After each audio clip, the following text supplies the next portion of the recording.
One fine day you realize, to your astonishment, there is no way at all of having your mind anywhere else but in the present moment. Because even when you think about the past or the future, you're doing it now, aren't you? And that results in a very curious transformation of consciousness. You feel that the present moment is flowing along and carrying you with it all the time. Just like the flow of the Tao. The flow of the Tao is as if what we would call the flow of the present. See? And you're with it. There's no way of being anywhere else. The Zhongyun, the book called The Unwobbling Pivot, says the Tao is that from which one cannot deviate. That from which one can deviate is not the Tao. Or to put it into the form of a Zen story, the master Joshu said to Nansen, "What is the Tao?" Nansen replied, "Your everyday mind is the Tao." Joshu asked, "How do you get into accord?" Nansen replied, "When you try to accord, you deviate."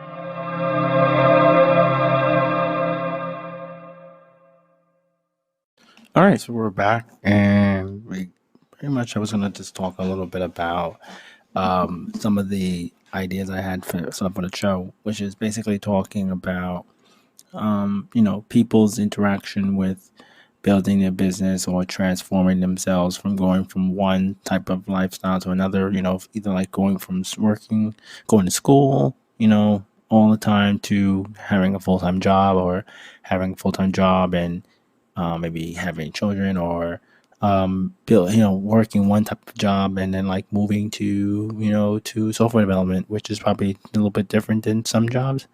So basically, I wanted to talk a little bit about myself. So basically, talking to you, if you do not know, I started going to school for like web design back in like 2005, and it was mainly because of the idea of like building video games, and video games is a big part of my growing up, big part of my life. So, and the idea of like level development or video game development or was really like interesting, but it was really hard to kind of figure out how to even go about doing those things, because you would have to. I think the closest I've actually gotten to getting a job in like video game development was actually becoming a video game tester for a company. What was the name of the company?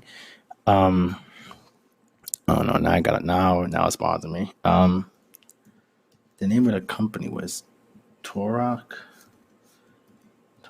Games. Yeah, so the name of the company, it was Torok was the name of the game. And the people that made the game, their name was Acclaim, right? Yeah. So it was Acclaim Studios, and it wasn't the one that was in like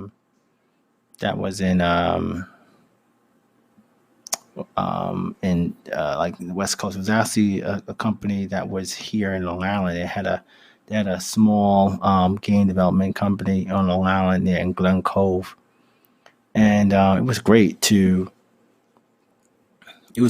kind of like had an opportunity to sit down and I don't know how I got it. I forget how I got it. It was called Acclaim Entertainment. Like playing. I don't know if you know about Acclaim Entertainment, but the company made games such as like Star Voyager, Knight Rider, WWF WrestleMania, Cybermoid, Fortress of Fear, Double Dragon 2, The Revenge, Bigfoot, Narc, Total Recall, Sword of Serpents, the Simpsons game. I mean, like some of the actually one of the well-known games was the Toros game that came out for the N64, and NBA Jam was also a pretty big game as well. Um, Something happened. I think they kind of like messed things up. But I actually got an interview with the company where I actually sat down. I got a chance to get shown around the office about you know being a tester there, and they were talking about how being a tester wasn't like you were fun playing video game. You had to actually had to try to break the game. And there was like quality assurance, and pretty much what I kind of hear about a lot these days. But quality assurance would basically try to break the game as a user, and then give it back to the developers so they can fix it. And ever since then, I was like, I want to do web development. And the other ways of getting into game development was by making Flash games. And I remember I used to make some small Flash games, like sound cards or mimicking like platformer games, utilizing these like pieces of tools. I have some of them still around here, but I it was actually just it was all gimmicky. When it came down to look for work, I guess what I would basically say in this part of my life was that I didn't push myself hard enough to change the mindset. I probably should have left, New York, and I probably should have like took more classes in other parts of the country. But I was so comfortable with, my friends and family being so close by me, making them changes was very difficult. Because I didn't really think that I could I didn't have to move that far to get things done. Even till today, I probably could have done, more for that. But I took the slower route. I started to build myself, changing my own, habits, and I continued to finish school. Finish school for web design, web development.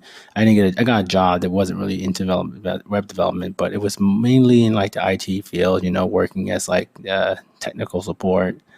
It was not really a comfortable job, but it was actually like one of those jobs that I got a chance to learn a little bit about web, like about talking with people, and then that job ended, and I decided I got a job at the state, which was very comfortable, which would that caught me working there for almost 8 years, as well as working another job, while I went back to school, for at first I went to school for computer science. I was like, I'm gonna go to school for computer science because this is what everybody tells me to do. But I noticed that I wasn't getting the classes. Like it wasn't really like into like programming, and it was other classes that you could take as long as you stayed in the engineering department, engineering college, and applied sciences. To pay attention to the schools and stuff. So I stayed there to take more classes, but when it came down to like being a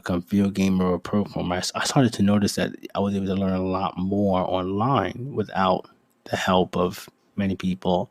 And there was opportunity to even find games online that you can play and take apart and learn how to make games on your own, which was one of the things that allowed me to just build my own things and projects and stuff, and that really helped me land jobs where I was like working my first job like it wasn't a programmer, I wasn't a like a video game programmer, it was like more like a developer. Like I was working on building sites and focusing on like troubleshooting or recreating different parts of existing site.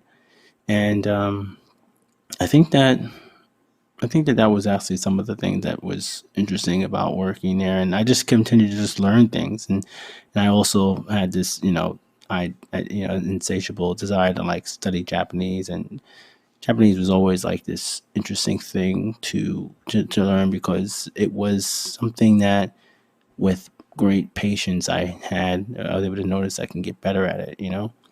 But I just continued to just work and try to look for jobs. And it got more competitive looking for work because of the fact that so many people were coming out of school.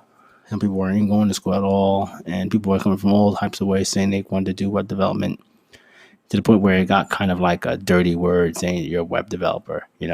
And it was kind of aggravating because in order for you to stand out, you had to kind of be really different than everybody else. And I think even today it's like a struggle. Trying to kind of do some things, like, like it's become very competitive, trying to stand out and do things different than other people. But I think that I'm getting more and more of the hang of it, because it's more about how you talk to people, how you influence people, and making sure that whatever you do well, you keep doing it. And I think that's a great thing. So I'm gonna really just keep at that. And I tell everybody now that's looking to get into web development, make sure you know what you're like interested in, why you're doing things. Are you doing it because you think it's cool, or are you doing it because you really have a deep passion for it? I mean, a lot of the videos that I used to listen to watch, it was about development, and they talked about how they worked on it. And everybody just kept saying they just kept doing it over and over and over again every day. They just kept beating their craft down until, like, it was done, and until they had something. And then once they completed that one project, they went to something else. So I definitely think that we as a as I guess in entrepreneurs, or just people who are looking to grow and train, transform themselves, you have to really know deep down inside what you're looking to get done, because you're not gonna get, somebody's gonna say, okay, this is what you need to do. You have to know that for yourself. And sometimes the path to success isn't always easy. It's not always straightforward. You might have to take a detour for a while. You might have to take one of those, like, middle jobs that you may not be so happy with, in order to get through those days. And I think that once you do that, you will begin to see how things come together.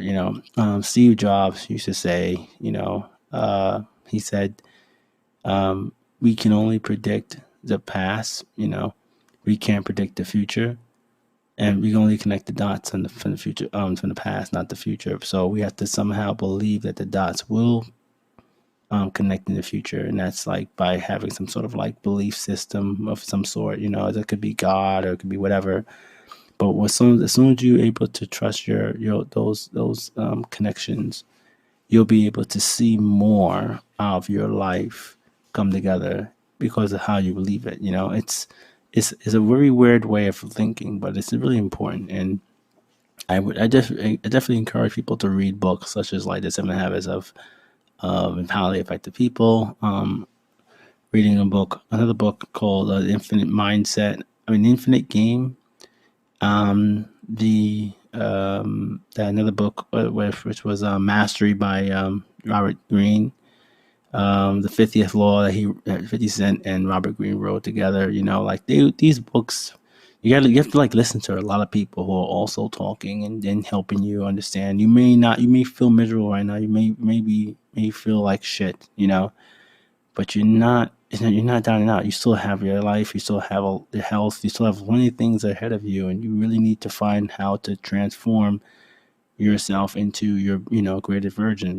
That's Ralph Smart. He talks about that. When I see people who push themselves for hours and days and years, and one video after another, one book after another, you're like, how do they do it?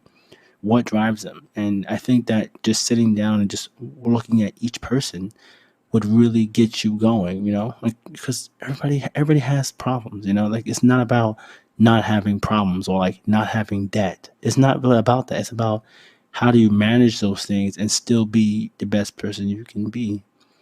And I think that we need to really focus on that. I mean, some people can't have to, give up on their own dreams and work on someplace else. That's possible, but you gotta know what you want. So I'm gonna leave it like that. And so I think that's going to be the end for this video. For this episode. Thank you for listening. And if you have any interest, any questions, please drop an email. At my email address is ksamuel.chris@gmail.com. You can also go to, Twitter at Yamanote in Tech.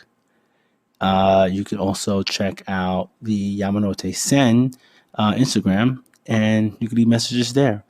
So I'm Chris, and take care.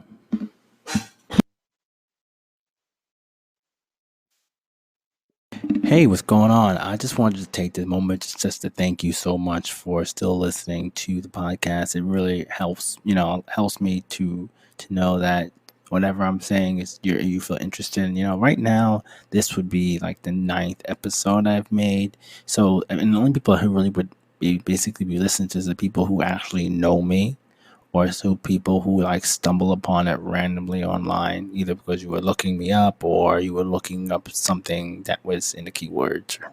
So basically, my each week I like to bring like an idea on how you can develop yourself into a better person by me like using books and videos and just experiments of my own to become a better person. And then whether be successful or not, I will show that to you or talk about it to you here.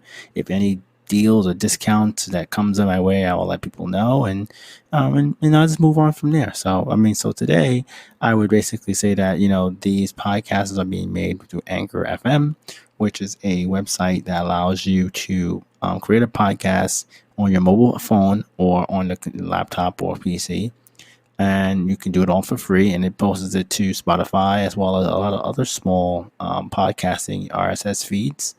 And I keep track of all of my notes utilizing a notebook and Evernote. And so if you're interested in learning more about these things, please feel free to email me at ksamuel.chris@gmail.com. That's ksamuel.chris@gmail.com. And just making something in the subject line, just put the name of the podcast, Yamanote in Tech and Society, and inside the email, just like a question, if saying hi, why you like the show, why not like the show, and any questions I'll answer on the show. So thanks a lot. Take care.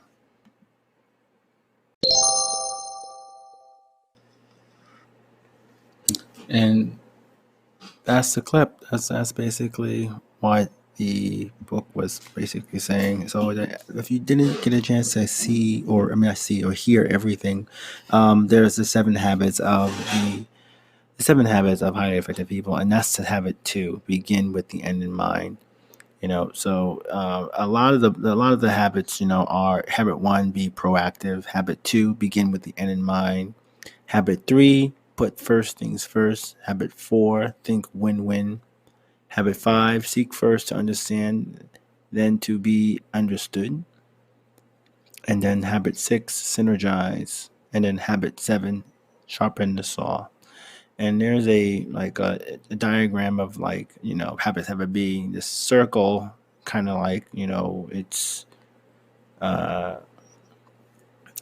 something that you constantly have to keep doing. And then dependence is basically at the bottom of the circle, and then the top of the circle is interdependence. And then right between those two, there's a triangle. There's two triangles on both sides of the line for independence. So right down the middle of the circle, there's the independence. I really like. I don't know why, but I grew up with church and going to school and trying to read things and be a good person. But you never. I think that what happens is that I don't really take the time out to kind of do like a learning. A learning experiment or a learning I say a learning exercise where I sit down and try to reflect on what I've done my whole life, and what I want to basically be and stuff. And this whole thing, reading this whole chapter, this whole habit part, beginning with the end in mind, really puts it at home. If you think about how you want people to speak to you, if you were, when you pass away, you have your family, friends, your coworkers, and somebody from like your church or some sort of like extracurricular activity, like some sort of service that you do outside of work. How would you want them to talk to you? And I think that you can't really answer that question until you are looking at your life from the end and then going back. I think we like to look at like the starting from the future.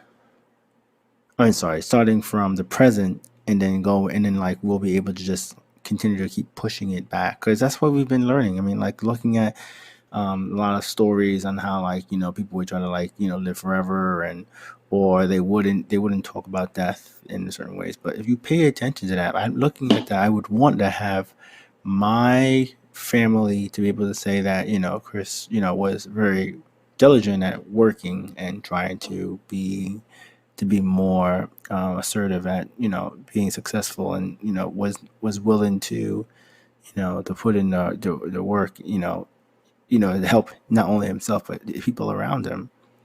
And I would think that my friends would probably not say the same thing, because a lot of my friends weren't necessarily the exact same people. I mean, they probably would think I was like I worked and I did a lot of things, but um, you know, only my my girlfriend, or uh, my family would probably would have known, because they were actually around me a lot. I mean, I think people today would probably say that I did work a lot, but I always was pretty alone when it came down to working hard or trying to make ends meet. I was willing to always do things that people weren't willing to do, like work two jobs while going to school, or while working two jobs and going to school, start learning another language just because, Um, I think that's what it is. And then, like, work was always up and down. I mean, people would be would have several different ideas on what they thought of me. Some people would think that I was a workaholic. Some people would thought I was like maybe a clown, or maybe I was. I would want them to all feel like he did some good. He did good. When he had to. You could depend on him. To work on things. He might not let you walk all over him, but you can trust him. If he was able to. If he's able to trust you. And that's the kind of person I would basically be. And I think that when it comes down to like service, I don't know. I mean, like, service would be. I don't know. I would probably consider this like some sort of service, where I'm like, providing some information to you, the people online, people on the internet, how I'm thinking and what I'm doing, because I feel like it's not. I don't have like I don't go to church like I used to when I was very younger, and I have a lot of mixed views on like how things are, but I feel that ultimately we all need to find some sort of like level ground to work together, because we all live in this world. We all have to share this life we have together, and it doesn't really make sense for people to leave the world or to get more terminally ill for people to start feeling that, hey, I'm gonna do things differently now. So I mean, it's always better to start than never, but still, yeah. So right with that, I'm gonna just take a break, and I think going on next, I'm gonna probably talk about a little bit more about my work and the things I'm actually doing. With the whole entrepreneurship and pieces I'm thinking about and stuff like that. All right.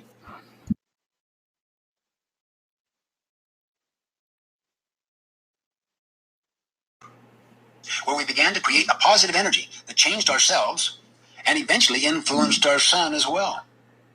By working on ourselves instead of worrying about conditions, ironically, we were able to influence conditions because our circle of influence increased. Because of position, wealth, role, or relationships, there are some circumstances in which a person's circle of influence is literally larger than his or her circle of concern. Many retired people are in this situation. They've had tremendous experiences and wisdom in their life, with a very large circle of influence. But they gradually develop a myopic view of their own personal situation day by day, so that their real circle of concern is lesser, smaller. This is a sad waste, and should teach us all to be actively involved. And that is just one minute of a section inside the book that really tells you to pay attention to yourself. And if you want to increase your circle of influence, that you really have to pay attention to others and how they affect you.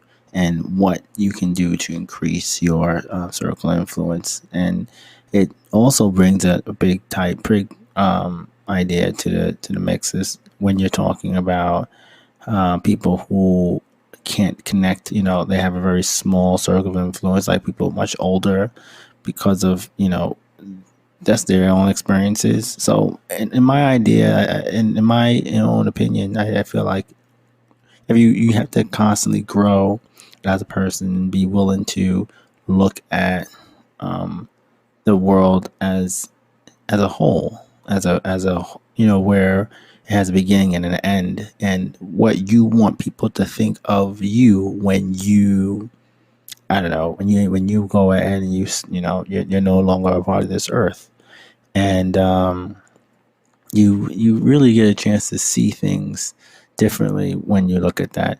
I'm currently at another part of the book. It's a little bit further. It's talking about start with the end in mind, and I actually, I think I was gonna go ahead and write down the ideas that I thought about, but first, before I go ahead and do that, I'm gonna just like let that clip go through, so that way you can probably hear it too and be able to, yeah, I can answer it right now with that clip in mind. So 1 second. Hey, what's going on? So last week I've been spending a few hours like reading and listening to audiobooks, and also reading them simultaneously. So I've been spending time by actually going down to my local library and picked up one of the books, which was basically, they're called A Random Walk on Wall Street by Burton Macchio. I listened to the audiobook once already, and now I'm trying to listen to it again along with reading it. I like being able to gather new ideas and information by looking at the words as well as reading, listening to the words being read aloud, and being able to do that with a faster speed also increases my speed. I sometimes I used to deal with like being able to read like a lot of things. Reading things for just the sake of reading was tough, but because we have all this new recommendation services where when you read one book, it shows you another book and another book, and most my appetite to learn or my appetite to read tends to be constantly fed and strengthened.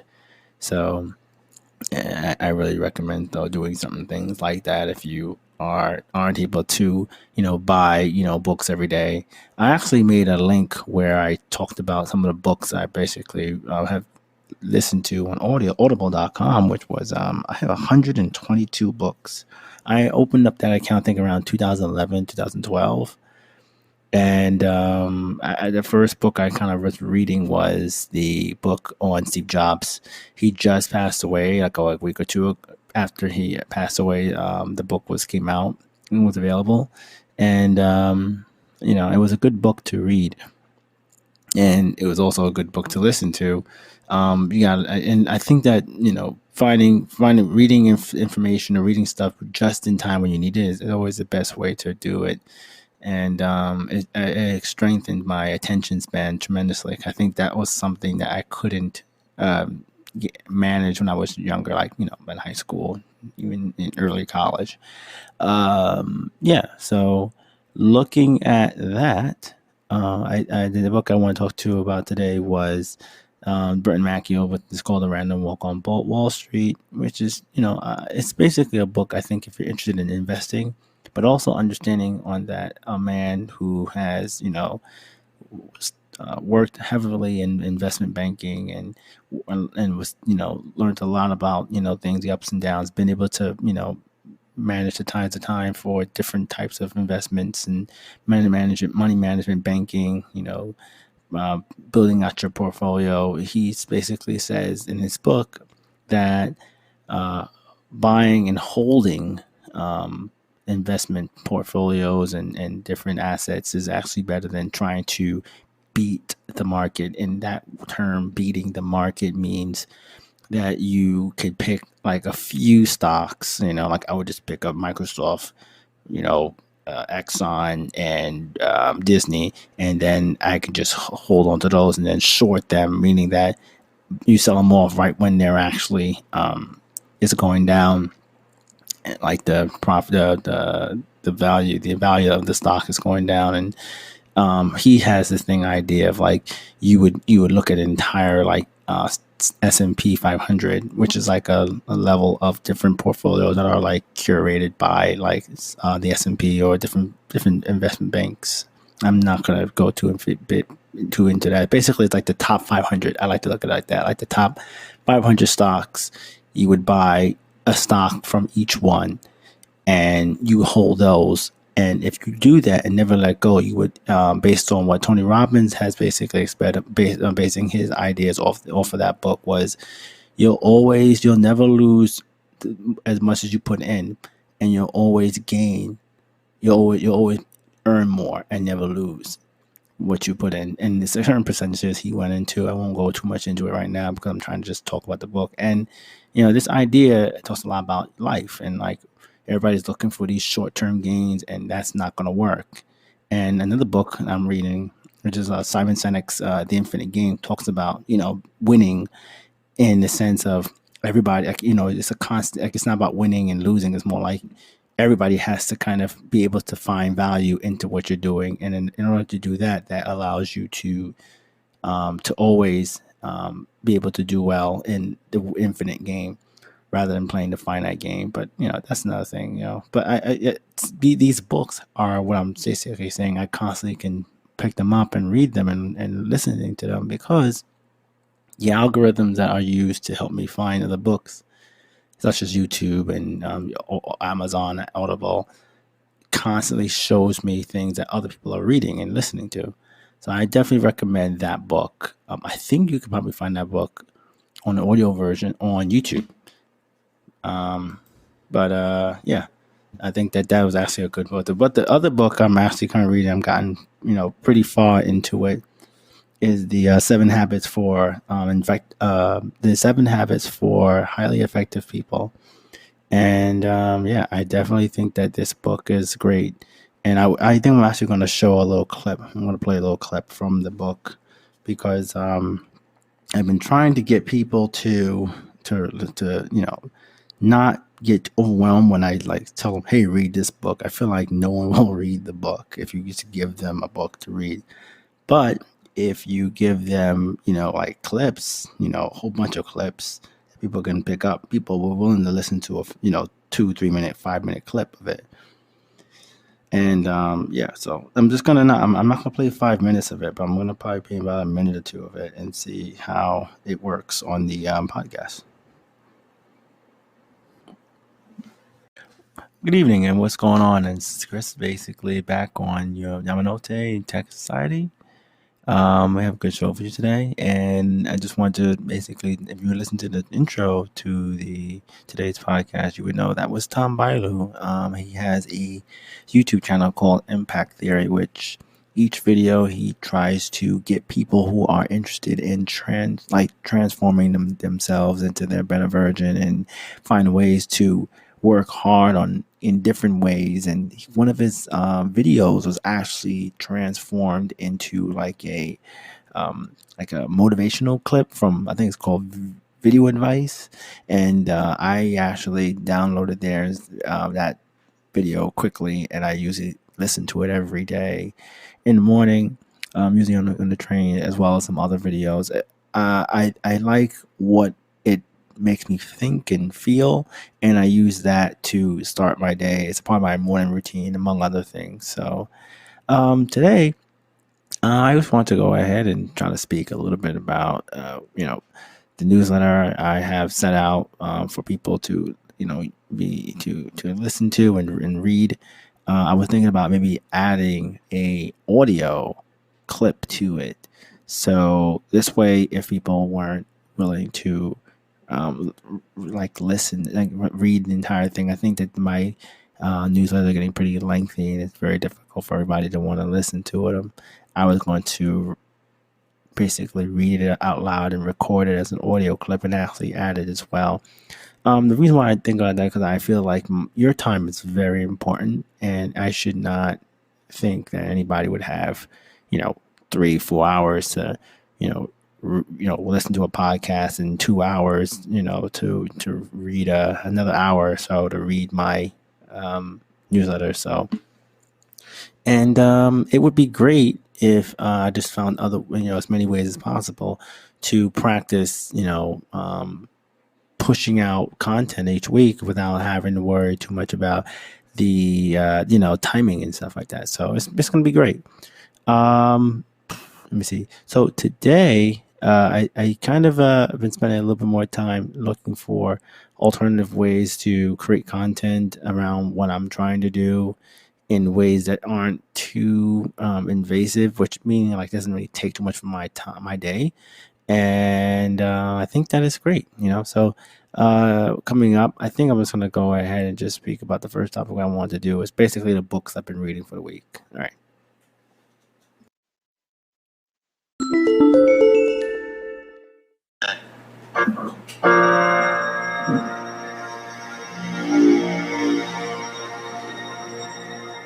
As Earl Nightingale said, we become what we think about. And that's an idea that I want you to hold firmly in your mind. That's something that I really want you to internalize. I really want you to stop right now. Whatever you're doing, I want you to stop, lean into this video and listen to what I'm saying. You will become what you think about. Really think about that for a second, as if it wasn't just a phrase, as if it's more than just words, as if it were a truth about how the brain works, because it is. You're going to become the thing that you think about. And I know that you're dwelling on a lot of negative shit. I know that you're carrying a lot of baggage with you. And I know that as you think about how things might go wrong, that you believe to the core of your being that you're just planning for the hard times. But the truth is, you're going to become those things that you fear. You're going to become the things that you dread. If you're thinking about all the things that you've done wrong in the past, you are going to simply continue that cycle. But if, on the other hand, and let this be true, let this ring in your ears with the weight of everything that I carry, if I've ever added an ounce of value to you, if anything I have ever said has seemed remotely true, believe that these are the most important words I'm ever going to say to you. If you begin to focus on positive things, if you begin to focus on your capabilities, if you begin to focus on the potential that you have, if you really dig in, build those skills, drive towards something beautiful, something amazing, something that leaves you in awe, that you want to create, that you want to become the vessel for that, then you will.